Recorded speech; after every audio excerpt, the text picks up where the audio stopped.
What's going on, y'all? I'm Cam Best. Welcome back to 8 Cubes. We have a guest host today as Lambie is out of commission. We are here with Binks, who has been my guest host before, and we are just gonna not stick to the typical 8 Cube strategy of trying to get everything done in a certain amount of time. We're gonna give these topics the length and breadth of explanations that they deserve. So, with that said, first topic, Thanos has become the dominant deck in the game by a margin that I think is unparalleled, in the sense that when Loki was the dominant deck in the game, this was not true at like all ranks or all skill levels, but I think basically right now, Thanos Lockjaw is the best deck just straight up across the board. Low infinite, high infinite, climbing to infinite. You should be playing Thanos Lockjaw.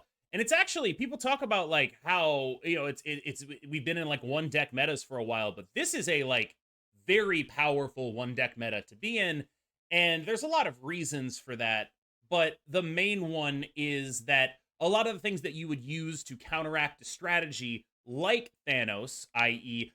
early scaling threats, have been removed from the game. We're going to talk about that a little more later. Miss Marvel got a little bit nerfed, which is a very good card into Thanos. And Blob remains unnerfed. Again, we'll talk about that later. But the fact is that it's very much just a metagame that's about doing the most efficient things for the cost right now. And there is very little more efficient than flushing a stone into Lockjaw and playing Blob on turn 6. It just, that's pretty much the best thing you can be doing. And so that's why it's the best deck. Do you have any thoughts on how to dethrone Thanos? I think it's gonna take a nerf, man. Like Thanos, the a big thing you mentioned is Miss Marvel, which I think is kind of interesting. I think that the reason that after Miss Marvel got brought down in power and made it a lot harder is because Thanos was one of the very few decks that very rarely ran Miss Marvel because you have so Yeah. many stones and you have multiple 6 drops, and it's just really hard to take advantage of her effect. So it just Hmm. wasn't run there. When all these other decks take this universally incredibly powerful card for attacking all 3 lanes and they lose it or it takes a big step back, a deck like Thanos that wasn't utilizing that card is going to take a Yeah. big jump. So I think that's a big thing that caught that jump. Kyera also just really Yeah. really good. You used to be able to sneak out some wins with Skillmonger at the very end of the game to ping off their cards or hit them with a big Shang-Chi because it's pretty hard to guarantee you have an armor in that lockjaw lane unless you want to lose some effectiveness. So it was kind of a combination of those two things that came up. And there's really, like, how do you counter Thanos right now? Like trying to hide a sneaky like Shadow King for their blob and then it get Yeah. leached, like gee, it's very hard to Shang-Chi now that they have this Kyera that kind of blocks everything. So I think the big problem is that there's no real counters to it. You kind of play it or you take like a 40-60 loss to it, right? Right. Like the other thing is that like it has stuff that covers all of its weaknesses at this point. You mentioned Kyera, but Hmm. Blob is another one, right? You are Hmm. very weak to the rock package, except now you just eat it all and you're fine, right? Their Darkhawk doesn't do anything. Korg Hmm. and Black Widow and Rockslide are really good cards against you, except Blob, right? Like Hmm. there's this very weird thing where it feels like the deck has answers to everything anyone would want to try to do against it. You want to Loki it? Well, normally when you're Lokiing a Thanos deck, you're getting all the good cards that they would play, except now you're not because your Lockjaw doesn't do anything as the Loki player, and your Blob is too small. And that last one actually really matters because it means you can't match Thanos on turn 6. You can't do that thing that they were going to do on turn 6. You can't do it. And so even when you have Quinjet Loki, you still struggle to come up with a play that is as big as Blob because they're going to play 50 power. You're going to play Magneto and something else. And guess what? 50 is bigger than 12. And there's this weird thing that happens because of that, where like everything that would normally be good into this deck is not great into it. And because of that, it becomes just way easier to just play it instead of trying to beat it. Yeah, it's also a deck where you just kind of know if you're going to win or not, right? Like it's a very easy deck to snap with if you have Lockjaw and you have good pieces early. Like Mm-hmm. you can take a snap if you know you have Kyera and you think that your opponent's playing some kind of counter deck, then you have these different things. So it's a hard deck. I mean, I think any Thanos deck is a pretty hard deck to learn and get very good at when to use the stones properly and how to do it. But once you have that kind of foundation down, it becomes a very easy deck to know when you're going to win, know when you could potentially lose and snap accordingly. So it's just it's a like I talked about, I think it's like many small things that all kind of added to this, and I think it's going to take. I think it's going to take some kind of nerf or some kind of change to see this drop from S tier. What was? Do you think Loki was the last pure like S tier deck we've had since this? Yeah, I mean, I would say this is the best a deck has been at all levels since probably Elsa Loki, right? Yeah, Like yeah. I Also, think Loki was rough, after man. Elsa Loki, maybe Werewolf Loki, but like I think Werewolf Loki was just so hard to play that it didn't see that kind of All performance the at way lower top to levels, bottom. right? Yeah. And whereas Thanos is just, you got a lockjaw, you got a mind stone, you snap it, right? You play a blob on turn 6, right? Like it's not overwhelmingly difficult to play in the way that those decks were. And I think that's probably the last time. I do think, like, to be clear, those decks were probably better decks. They were just harder to play. And so I don't think it's necessarily like fair to judge something by how well it percolates downward, but I do think this is a very powerful list and it does a lot of damage and I really hope they do something about it. Again, we'll touch on that later, what we actually want to be done about it. Something we touched on in the Thanos discussion is that Loki's not great right now. I believe you looked up the numbers on him just before we went on here. I was just going off intuition, but yeah, you looked up the numbers and they were like, oh, this is not a good card. This is like a maybe 50% win rate card at best. Like it's significantly okay. And I think, the Hmm. reasons for that are twofold. First is that Thanos is the preeminent deck in the meta, and Loki is no longer free winning against that. The second is that Black Knight is probably the next deck in the meta, and the card Loki is terrible in that matchup. It was Yeah. only ever like a collector buffer there. Like it was not a thing that was Sweet. I have doing. Infinite. Yeah, Like like awesome. you pick up just like two of the three things you need. You get like Lady Sith Blade, no Ghost Rider, Infinite, and you're just like, I lose. Very fun. And so it was only ever good with the card collector in that matchup, basically. And now that obviously is dead. And then you look at like other matchups in the metagame, such as they exist. Like, let's be honest, it's kind of a lot of Thanos right now. Even there, everything has been built with Loki in mind for so long that they're like effectively as inoculated as they can be. Right now, what's happened is it's like we caught the virus and everyone's immune systems are like fully loaded here. Like all these decks are already built to beat Loki just by design because it's been a tyrant for so long and everyone is building on things that happened in the Loki meta. And so there's just very few free wins out there for the deck right now, and a lot of decks that are like, wow, playing the card Loki does not help me at all here. And basically what I'm getting at is I think they did it. I think they solved Loki, guys. I think they finally actually did it. Yeah, I'm calling from. I mean, I think literally from like the first week of Loki. I just said the biggest thing is that this whole transform cards mechanic affecting collector just does not seem good for the game. Like we've had what is it like Mindscape or whatever has never buffed the That collector. was a Like glitch there's the entire time, yeah, forever for though. over a year Yeah, at it's this point, actually right? just a bug. So like I don't know, there kind of seemed like there was like some instance where it's like okay, it doesn't really make sense to have collector do this, and I feel like they haven't fixed it because maybe that makes collector kind of like broken whenever that comes up, and they didn't want more cards to make collector way better. But like I think the big thing is like it doesn't really make sense when you're transforming cards to have them actually buff the collector. And I always said from the beginning, I was like, just get rid of that interaction, and you guys will be so surprised how much this changes things because Yeah. you don't really get the Quinjet anymore. I wasn't even sure if you would get the Quinjet, even if you got the Quinjet, but it's just the fact that you get, playing the Loki when it comes out and you have collector down is a 12 power play on turn 4 or Yeah, turn that's 5, dumb. and that's just already so much stats, and then you get a hand dump. It was just too much in comparison, and when you add those two things together. So I'm really happy that they made that change. We talked about this a little bit before, and I think maybe Loki could go back to a 3-5 and just make the deck pretty darn Yeah. good and not be overpowered. I would actually like to see that. I think it's okay to let Loki just be a bad card for a while after Yep. everyone's probably so freaking sick of playing it. But as we've seen, you chop off one head, two more take its place, right? Like I think that think that everyone's going to be mad at the best deck in Marvel Snap at all times. I think it's been shown, people who are maybe newer to the game don't see this, but me, who's been around since like the very first day of beta, every single best deck has just been spewed with hatred across the community. So like Loki's gone, and then that didn't fix problems, and Yeah. that's what everyone said. Like, oh, Loki will get gone, and then problems will be fixed. No, it's not. Just another deck pops up and takes its place. But yeah, I would love to see Loki change a little bit. I haven't messed with the card. I think I've played one person who's played it since the change, and I beat them, and it just didn't seem very strong.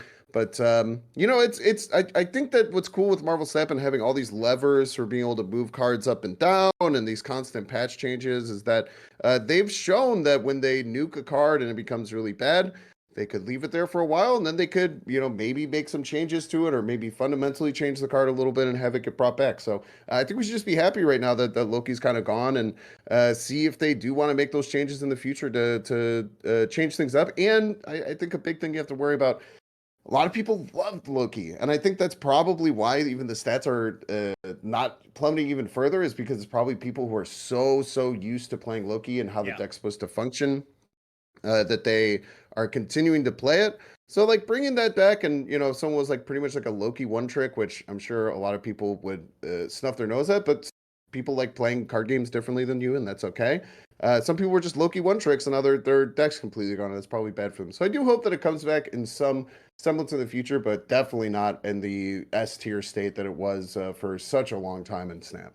So I want to talk about a dynamic you mentioned where you said the best deck always gets hate. And I think one thing that really crystallized to me during the Loki thing is people are aware that the best deck always gets hate, and so they phrase their complaints as if they're about an intrinsic quality of the card to make it seem like they're not just mad that it's the best deck and it beats them, right? Like you see this a lot, right? Where it's like someone is like, "Oh, well, actually what I'm mad about is that he plays my whole deck better than me." And it's like, "Well, this nerf didn't fix that, but he sucks now and you're not complaining anymore." So it's probably not actually about that. It's about the fact that you're losing, right? Like Hmm. this is something that I see a lot where it's like people know that people complain about the best deck, but convince themselves that it's actually about something other than that.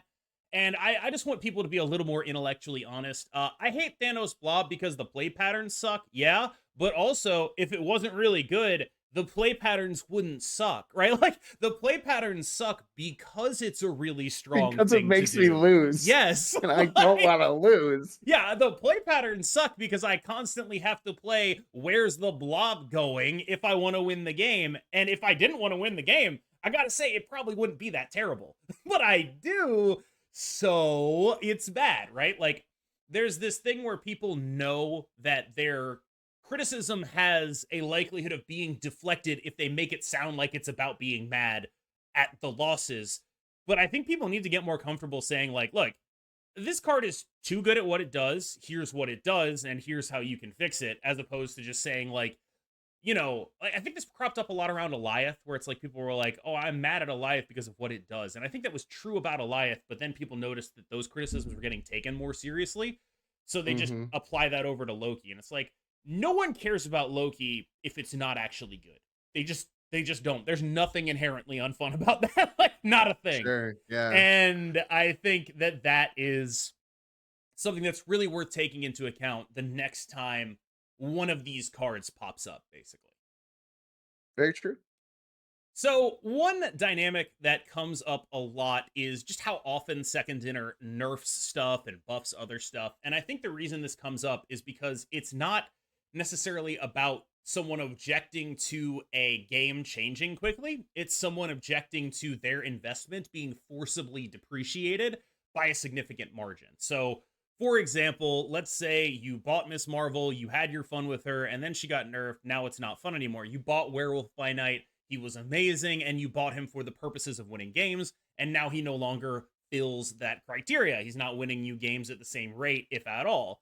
And I think that this is something that I talked about with Alex and Brendan on the snapshot, which was there is some degree of non-congruence between the way Marvel Snap is monetized and the way it is balanced. Because I think players in every other card game would agree it is awesome that stuff gets balanced so fast in this game instead of letting it fester. Everyone wants Mhm. that. But on the downside, that means that if you bought one of those things that gets balanced, you have no compensation, you have no recourse, and you are now missing out on the new thing that is awesome and will inevitably get nerfed, right? Like, that is the issue as I see it. And I think that in the context of what we're talking about, when the sidebar here says delayed nerfs, what we mean is, like, what happened to Werewolf. They released it and then they nerfed it. And I just wanted to, like, give some clarity, if I could, as to, like, why this happens. Because if you look at Werewolf in the context of the cards it was released around, cards like Elsa and Loki, those cards are way better than it, right? Like, those are the cards that are taking its spot in decks. But what the balance team could not reasonably predict was that those cards would get nerfed and how they would be changed.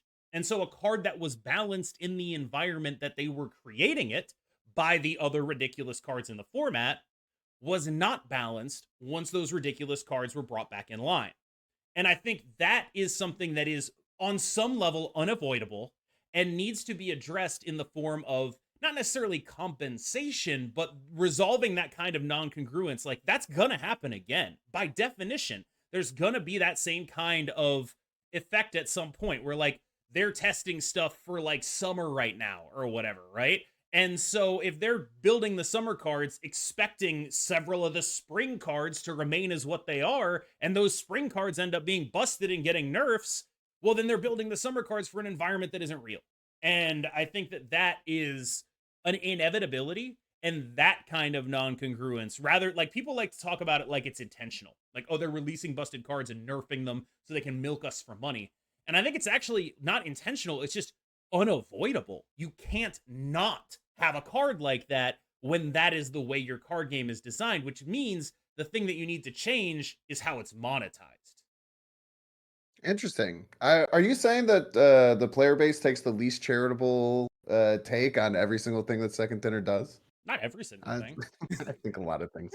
I think it's really bad. But I mean, I definitely agree that like a card like Marvel or a game like Marvel Snap with only 12 card decks is very hard to balance because like a single card in a game like Hearthstone, that's one of 30 cards that you can put in your deck if it's a legendary, one of 15 if it's not a legendary. And a game like Marvel Snap, when you're drawing 75% of your cards every single card is incredibly impactful. So a card that's very, very strong and very, very powerful escalates at a lot more than a card game with a lot of different cards in it. I also think that Second Dinner has probably seen that if they release cards that are just really bad at release, you look at things like Martyr, the player base complains just as much about how a card isn't good. You Yep. know, they complain and they get very upset that like, why would I ever spend this? And I get, I see slews and different comments as far as about how this card, isn't good or isn't nearly good enough, and like, why would they ever release this? And it's like, like people think that balancing card games is so easy, and like it's just it's very, very frustrating, when you see all these armchair card designers seem like, oh, it's so easy Yeah. to figure all these things out when they're working on this big lag, right? I actually want to No, address that real quick because there's someone in the chat who yeah. says they need to get their shit together and just set up test servers for the content creators to work with for a small compensation. And as a content creator, I can tell you, I would miss just as many things as they do, because when you Hmm. build decks to be good, you build them in a context. And if that context changes, how am I supposed to account for that? Like, let's say I'm on a test server and I'm playing with Werewolf and I'm like, oh, this card sucks. Why would I not just play like Angela Elsa instead? I'd be right. I'd be right about that. But then they nerf Angela Elsa and suddenly Werewolf is a problem. And I can't know that because I used the better option I had available to me, right? Like, no matter how good you are at the game, it does not matter if you are not dealing with the correct information in the correct context. And there's no way for them to be able to. Also, just thinking content creators are the best people to ask about balance is really funny because like people, dude. Like, what the hell do we know more than like somebody's like designing? It's just like, oh, they like how many things have we been wrong about? We were arguing about if Blob would even be good, and I was saying it would be pretty good. You were saying it probably wouldn't be that good, and then it ends Yeah. up being one of the best cards in the game, right? Like, we don't freaking know, dude.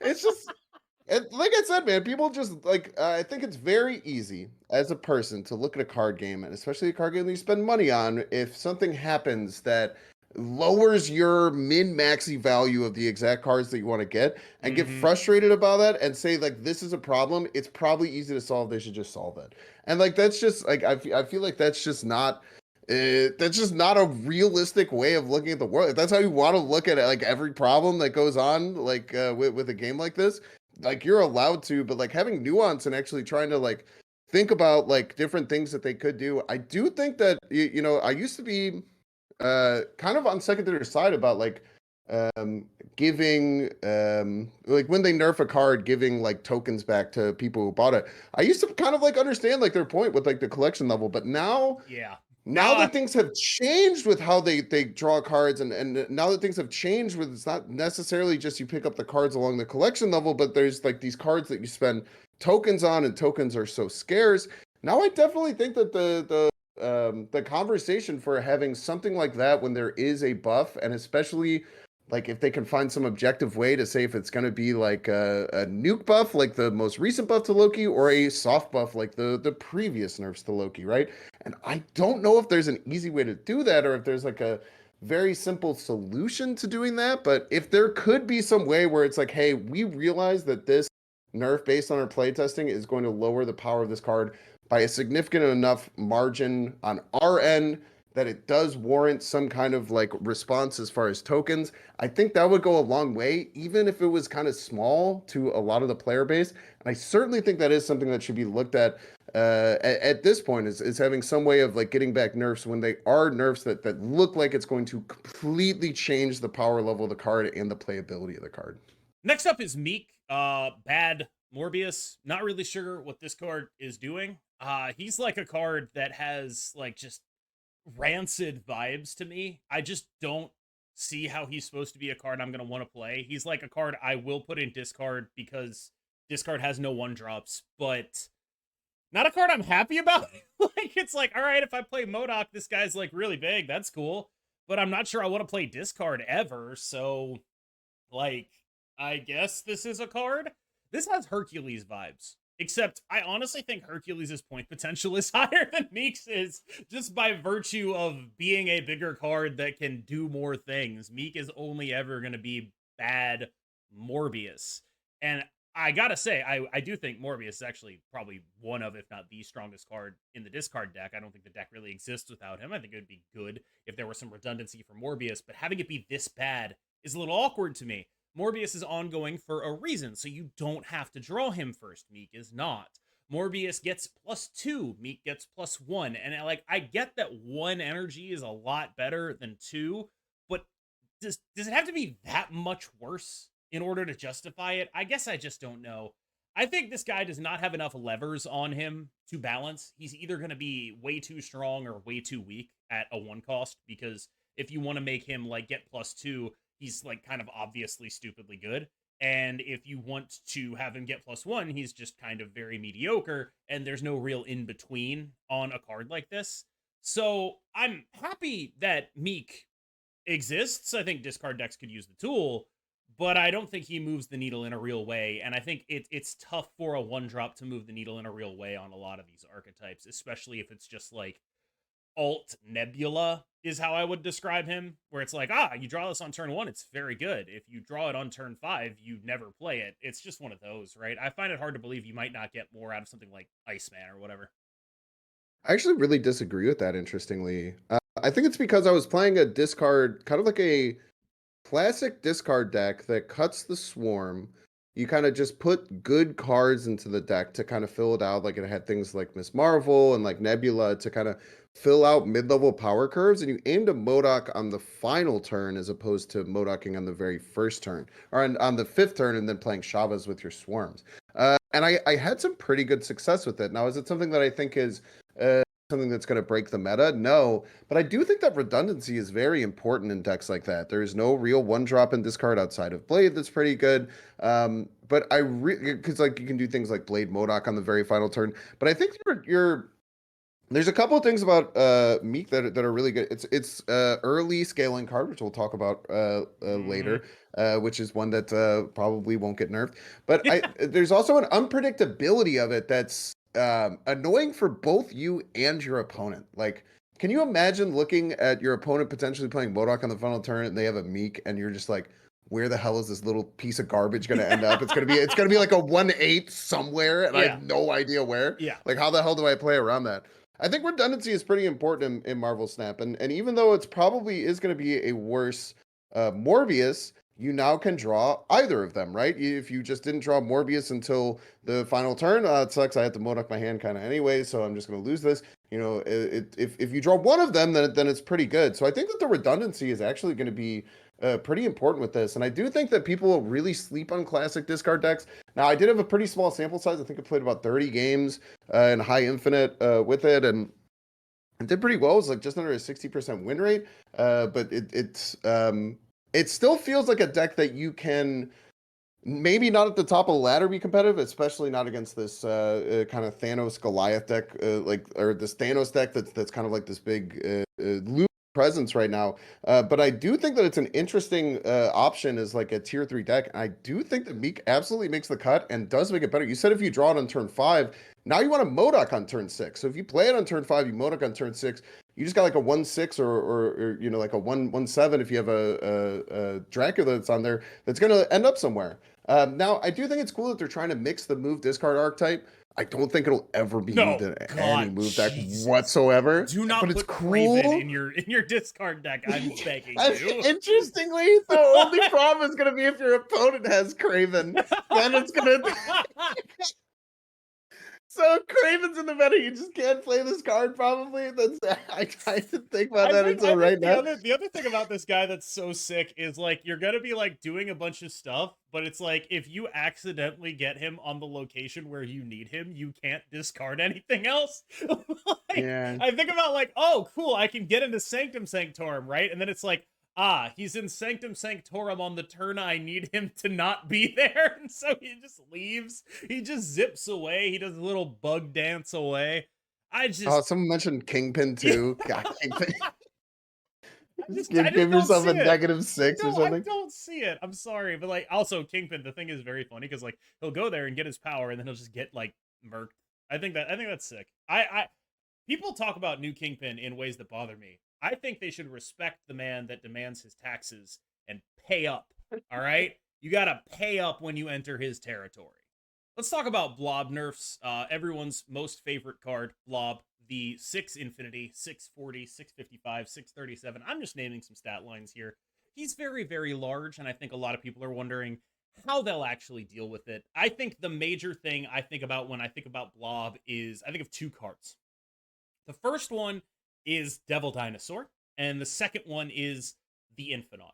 And my ideal solution for Blob would be he ends up somewhere around there. That's pretty much it, right? Like, I want Blob to end up in the range of Infinite and Devil Dinosaur, but not ever be able to go to 40, right? Like that's really the issue. I want him to be capped at like, some number. And I think that the best way to do that for me would actually be you just take his current effect and say he gets half, and it's like, that would actually probably do it, right? Like, you probably couldn't get him to like much more than 30 or whatever there.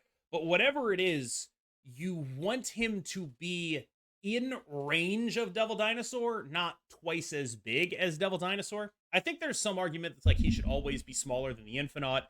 And I don't think that's necessarily true because that would like sort of drastically restrict what 6 drops could be if they couldn't ever be bigger than the Infinite. Like I think using a series 2 card to scale that, like I could see the argument against that, right? But I don't think he should be that much bigger if he ever does get bigger. Like I think you should be able to let him high roll bigger maybe, but I don't think he should be like twice as big ever, right?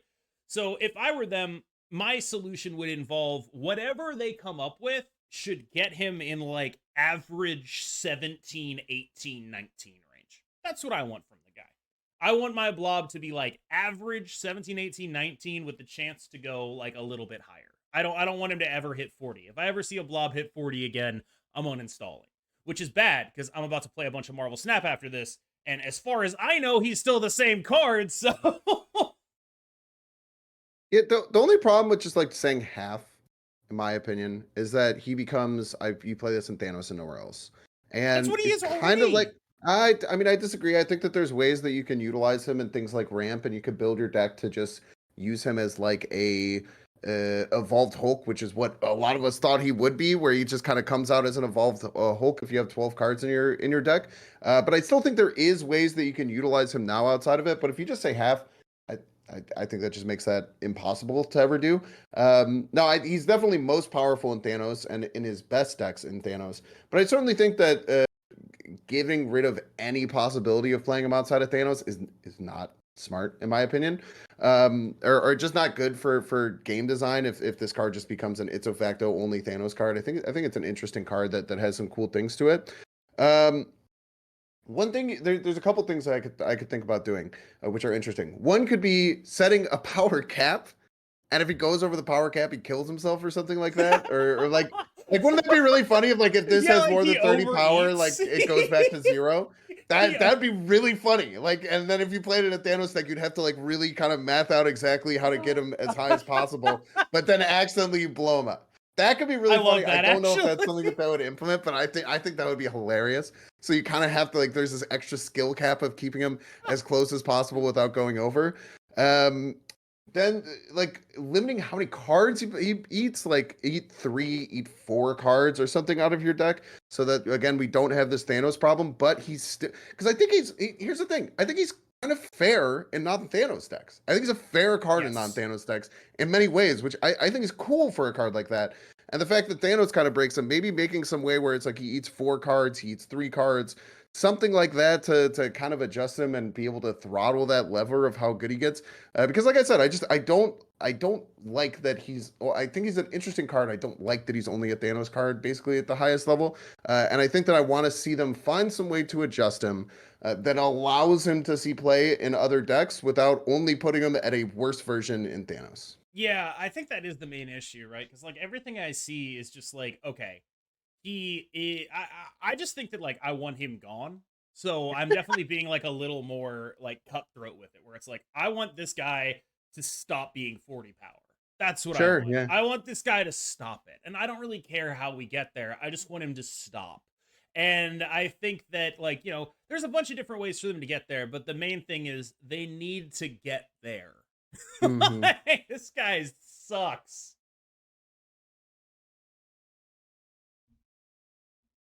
This dude sucks. This Eat stinks. only 6 costs? Eat That's only six interesting. cost makes it even more of a Thanos card. Even yeah, it's Because even more of a Thanos is the Thanos card deck that then. has a bunch of 6 costs left in the deck, right? Like the reason he's getting Thanos is not because he's eating the stones. It's because there's just like always 2 dudes who have enormous power sitting in the deck because there's so many cards in the deck.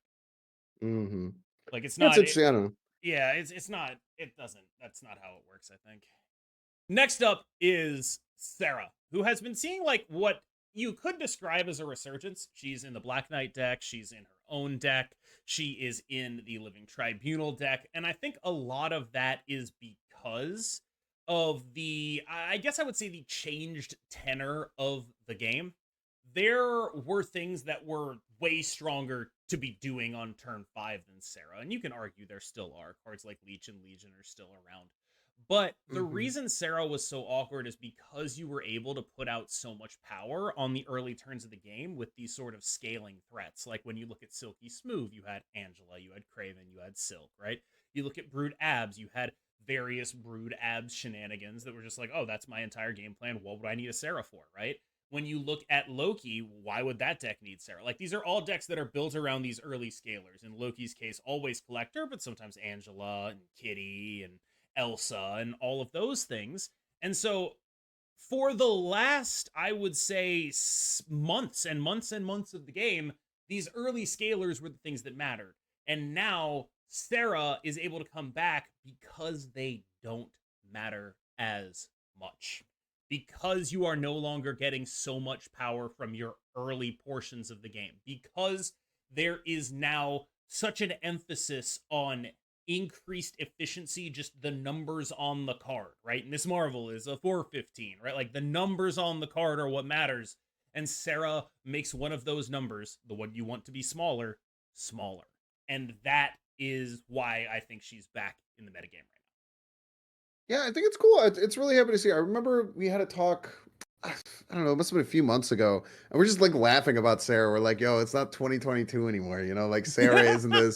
Sarah isn't this card that you can just throw at every deck and have like these flipping turns. You know, like you kind of want to like push to be ahead on turn 5 to set yourself up for kind of your boss card on turn 6 or flip some sides of the board on turn Yeah. 6, but still getting ahead and being in position to avoid things like Goliath is really important.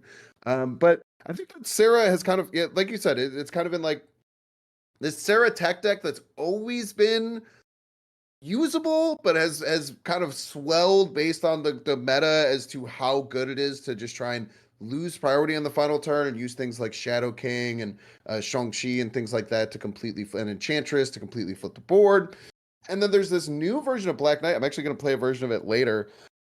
That seems really interesting because I think Black Knight is so cool and such a unique deck and a very interesting deck to work with. And then having this additional layer of, you played your Black Knight, you got your Zabu down, you discarded a card. Now in turn 5, instead of just pushing out power, I'm just popping a little Sarah down, maybe Yeah. losing priority, and then just being able to just burst out, and your opponent has no idea what you're going to be able to do on that final turn, right? And then the Tribunal deck, which I think a lot of people were really hesitant to put in at first, and then just a lot of people saw that, when you can get Tribunal in there, and then like on the very final turn, you could do like an Onslaught Mystique, and you could do all these like tricky little like things to just boost out like huge amounts of power at the very, very end.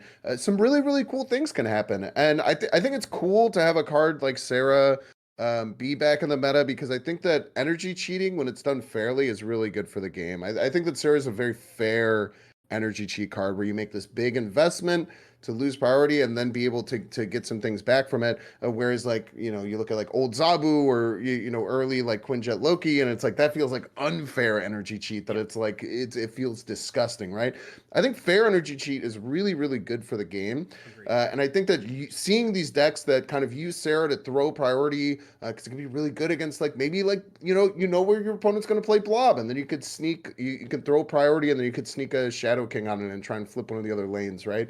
I think Sarah is this tool to be able to fight some of these big, like you call them, just most ratio to power cards Yeah. possible, and just throw them out there. And it's kind of this lever to give you these ways to kind of skillfully fight for anti-priority, and then come back and swap these decks. And what's really cool about those decks is that you often get really big 4 and 8 cube games out of them, right? Like, Yeah. because your opponent can't really expect which tech cards and what you're going to do. So I think that the Resurgence of Sarah is really, really good for the game.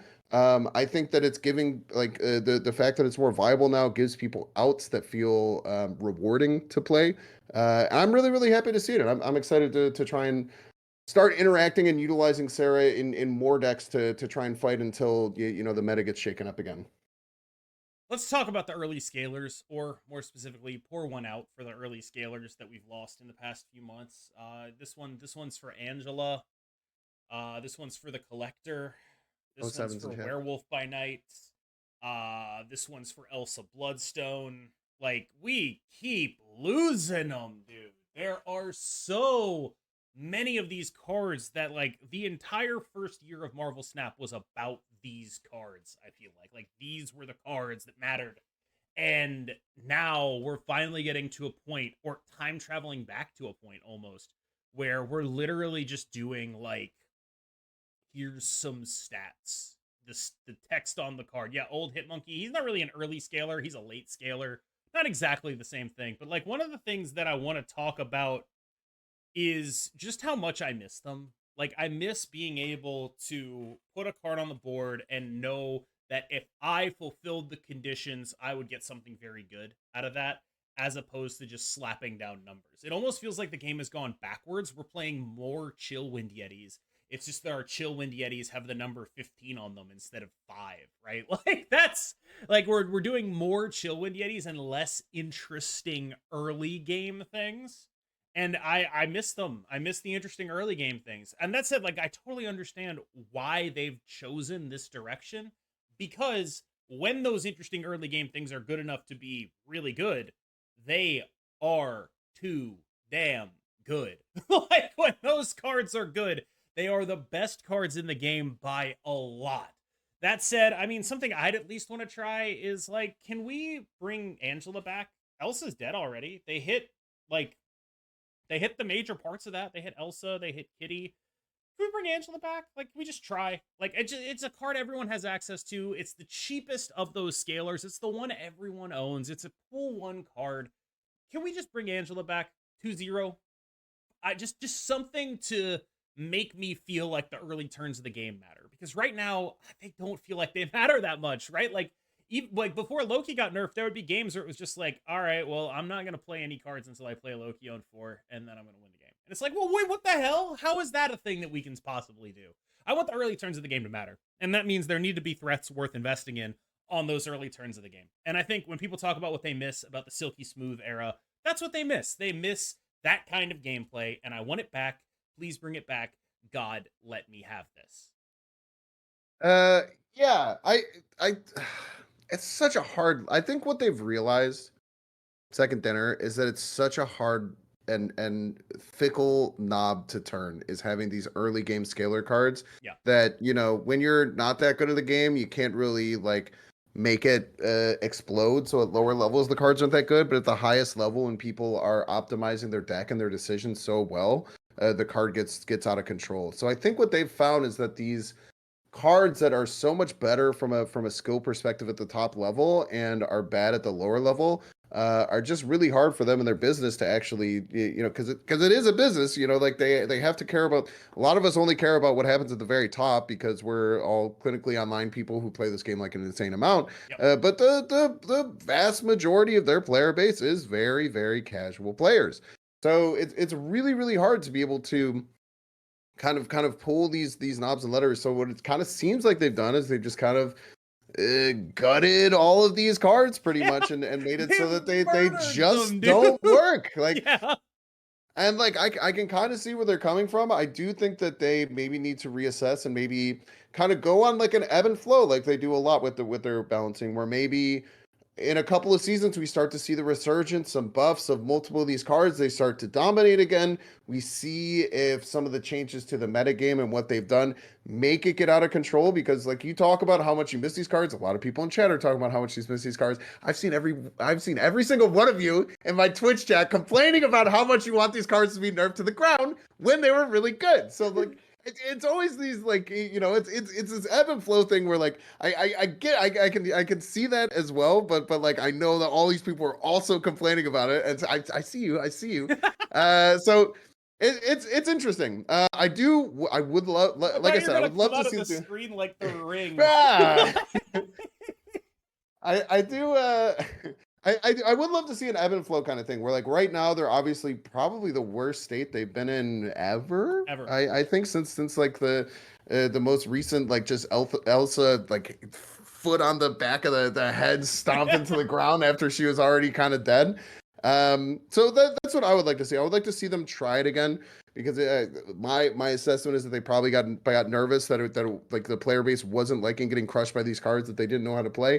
So that's my hope, is that they switch the knobs, they give it another try with a different meta, and then if the same thing happens and everyone complains about it, and maybe they see a dip in player retention and things like that, maybe they pull it back down. But I would love to see them resurge again. The funniest thing about this is it ties back into, like, the conversation we were having earlier about how absolutely impossible it must be to balance stuff. Because, like, imagine you're balancing with current Angela, and then, like, Glenn Jones watches this, and he's like, you know what we should do? We should buff Angela. And then he buffs Angela, and just, like, 4 months of testing goes out the window. You have not played with this card that is immediately insane. Like, that... That's, oh my god, their job must be so hard. I feel so bad, dude. Like, imagine being in that position where you just, like, you tested everything perfectly, but you didn't account for the fact that they were just like, what if we bring Angela back? And that just throws the entire everything you ever did completely out of whack. That's crazy. I do not envy them. I really don't. Not at all. All right, Binks proposed this one. He suggested he was going to go get 3 cards that are underplayed and or bad, and we're each going to propose a way to fix them. So, What do you have for me, dude? Wait, is this the thing? What thing? Wait, are we doing the thing right now, or Oh yeah, are no, we we're on the between takes? podcast now. No, no, Okay, no, sorry. no, no, no, I was no, no, no, no. confused. I don't know if Oh you're no, no, announcing I it get to it, do I'll the. explain it again, and then Yeah, we'll let's run it back. yeah, Let's yeah, run it yeah. back. No, no, that's my fault. That's my fault. It sucks so bad, man. Is this I the should just thing? upload. Is this I not should the just thing? upload What's the full going video. I should just not edit any of this. I should just like, what's up? This is what happens when Lambie isn't here. You get an hour of bullshit. Enjoy it. All right. So this last topic is something Binks proposed to me. He went and found 3 cards. We're each going to propose a fix on the spot for those 3 cards. He has seen them. I have not. So I'm just going to be like racking my brain in real time for how to buff these cards and make them playable. I assume my goal is to make them, good but not break any stated design principles here. So on? that is where I plan on starting at least. What do you have for me? So I kind of tried to focus on 3 cards that have never really seen any high level play. So the first one, and this is the only one I think that I mentioned to you already, is M'Baku. The Right. 1/2 that if this is in your deck at the end of the game, it jumps to a location. So I will let you go, or actually I'll go first on this one because you've had some time to think about this one already.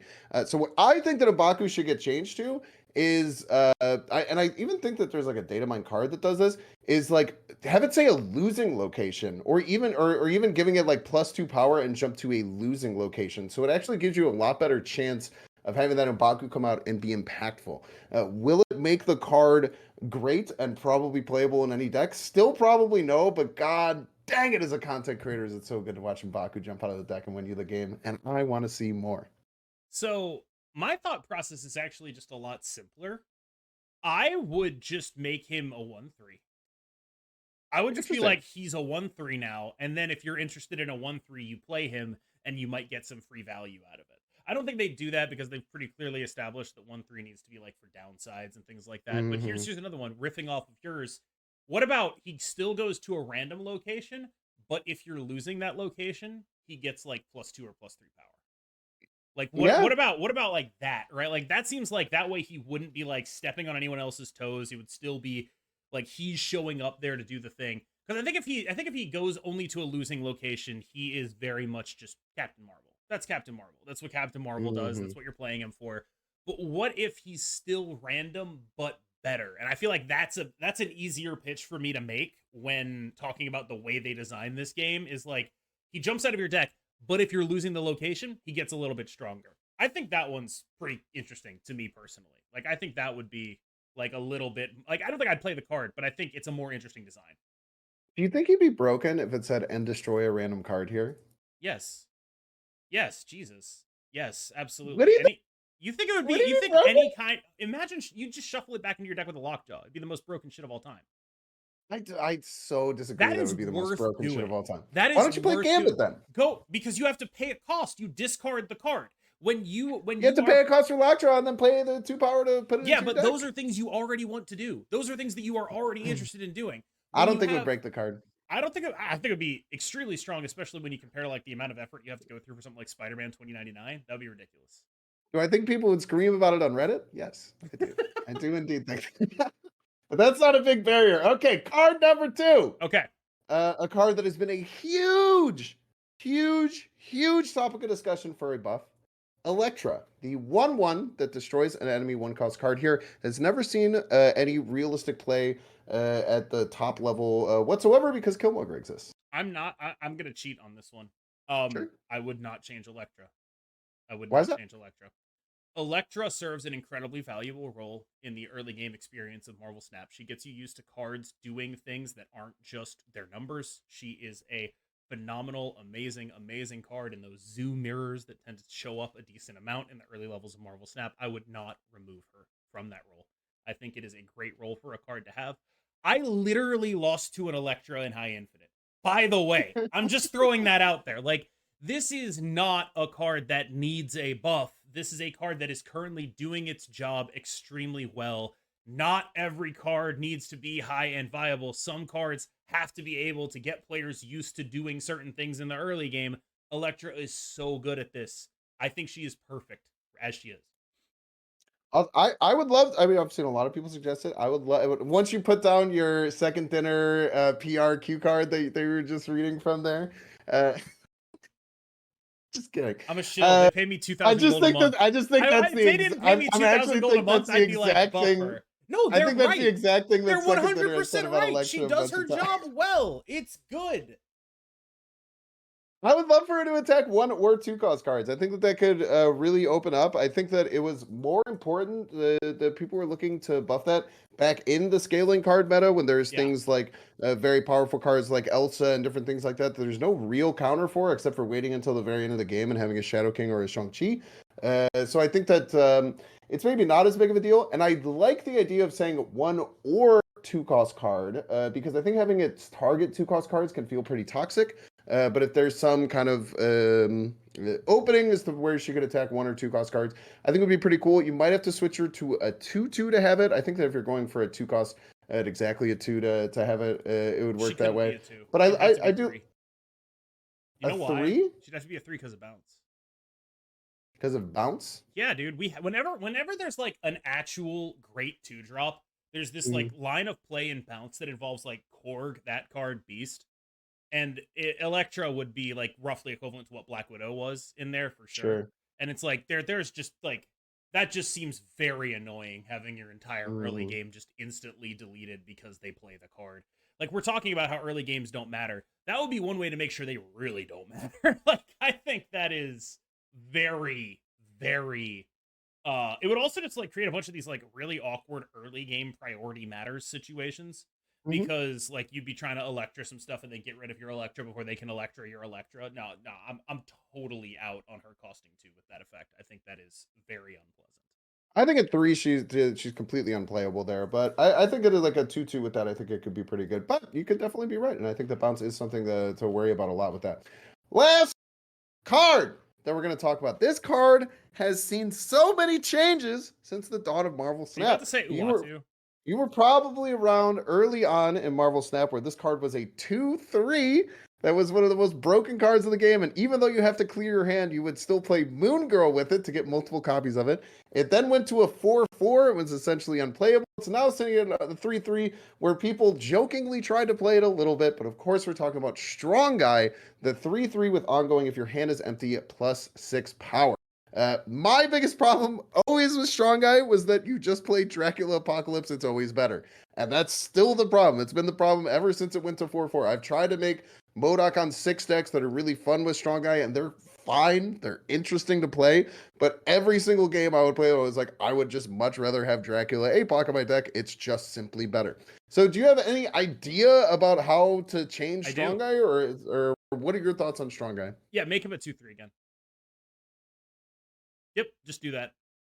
Literally just do it. Make him a 2/3 again. Like that there is the metagame, like the cards we play are so much stronger now that literally just make him a 2/3 again, and you like encourage people to play like actual zoo style decks. I'm so into that. Like he even has like very ready-made counterplay in the form of Maximus just getting down to like a 2/6. Maximus versus Strong Guy is like an actually compelling thing to do. Assuming those decks became ascendant, you'd be able to like tack against the mirrors with that.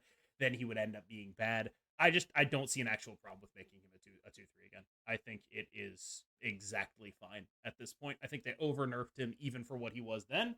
And in the current context of Marvel Snap, there are things that are just drastically stronger. Keep him at a 2/3.